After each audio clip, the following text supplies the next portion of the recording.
So ayan, hello, what's up po ulit mga ka-backyard. Ito tayo sa ating mga manok. Ayan, kita nyo, hindi ko muna sila i-harvest at may lakad kami. May mag-harvest naman nito.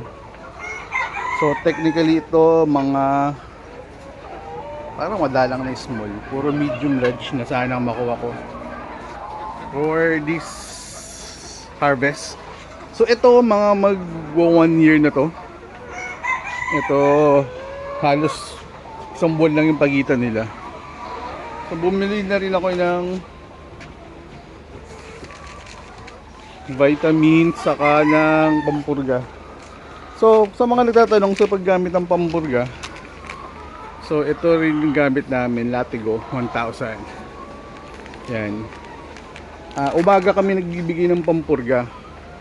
After neto, pampurga, tapos yun, sa ano na yung next neto, sa tubig na ang kasunod sa hapon. Tapos ito naman, Premoxil, bibigyan natin ito, antibacterial, para iwas sakit sa mga manok, para hindi sila pag yung dumi nila nagkukulay green. Ito, yung kagaya nito, nagkukulay green na dumi. So para iwas sipon, ito gamit natin, Premoxil. Tapos syempre mga multivitamins. Ito, Progen-C, nakita ko lang. Pero nag-invest din kami ng mga ganito, mga multivitamins. Naubos nga lang. So hindi pa dumarating yung ano namin, yung order sa online.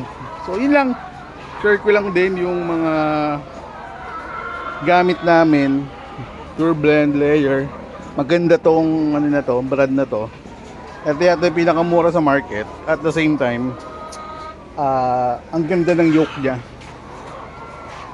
So ayan, hindi na ako mag-harvest, may lakad kami. So pinakita ko lang din yung kalagayan at business namin, na may existing pa rin kaming mga manok. So syempre, eto rin yung mga hindi lang layer. Ayan, may mga pabo, bibe, and shamo.